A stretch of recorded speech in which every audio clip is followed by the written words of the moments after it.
Praise the Lord.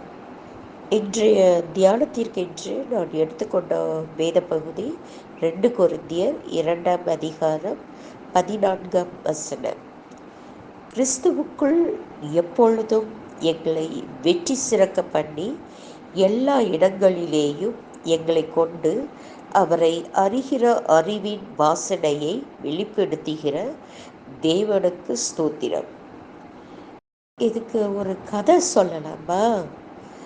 யுத்தத்தில் தோல்வியடைந்த ஒரு இளவரசனுக்கு வெற்றி பெற்ற பேரரசன் ஒரு நிபந்தனையை விதித்தான். தண்ணீர் நிறைந்த கோப்பையை கையில் ஏந்தி ஒரு சொட்டும் கீழே சிந்தாதபடி தூக்கி கொண்டு நடந்து 1 மைலுக்கு அப்பால் இருக்கும் பேர் அரசனிடம் கொடுத்துவிட்டால் யுத்தத்தில் தோற்ற இளவரசனுக்கு விடுதலை என்பதே அந்த நிபந்தனை ஆகும். அந்த இளவரசன் கோப்பையை தூக்கி கொண்டு நடக்கும்போது ஒரு சொட்டு தண்ணீர் சிந்தினாலும் அவனை பட்டயத்தால் வெட்டும்படி 2 சேவகர்கள் அவனை பின்தொடர்ந்து சென்றார்கள். ஆனால் வழி நெடுக அந்த இளவரசனை உற்சாகப்படுத்தும்படி ஒரு கூட்டத்தையும் அவனை பழித்து பேசும்படி ஒரு கூட்டத்தையும் பேரரசன் நிறுத்தியிருந்தான்.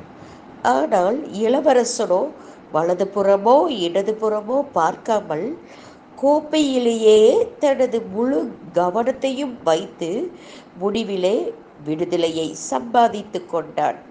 இளவரசனை பார்த்து, உன் வெற்றிக்கு காரணம் என்ன என்றபோதுதான், என்னை போற்றுவோரையும் கவனிக்கவில்லை, என்னை தூற்றுவோரையும் கவனிக்கவில்லை, என் மனம் கோப்பையில் உள்ள தண்ணீரிலேயே இருந்தது, நான் மிக மிக கவனமாக நடந்தேன் என்றான். வேதத்திலே தன் வாழ்வில் எந்த புகழ்ச்சியையும் இகழ்ச்சியையும் ஒரே விதமாய் எடுத்துக்கொண்டவர் நம் ஆண்டவராகிய இயேசு கிறிஸ்து. அவருடைய முழு கவனமும் பிதாவின் சித்தம் செய்வதே. ஆகவேதான் அவரை ராஜாவாக்க ஒரு கூட்டம் தேடினாலும், கொலை செய்ய இன்னொரு கூட்டம் தேடினாலும், அவரோ என் ராஜ்யம் இவ்வுலகத்திற்கு உரியது அல்ல என தெளிவாய் வாழ்ந்து தேவ சித்தம் நிறைவேற்றி முடித்தார். அன்பானவர்களே, நம் வாழ்க்கையிலும் பல தோல்விகள், சறுக்கல்கள், வெட்கங்கள், அவமானங்கள் வரத்தான் செய்யும். அவைகளை கண்டு சோர்ந்து போகாமல் துணிவுடன் நாம் தொடர்ந்து பயணிக்க வேண்டும். நம்மை வீழ்த்த, பின்மாற்றம் அடைய செய்ய, இயேசுவை மறுதளிக்கும்படி பல தடைகளை பிசாசானவன் கொண்டு வந்தாலும் நாம் அதை இயேசு கிறிஸ்துவின் நாமத்தில் ஜெயிக்க வேண்டும்.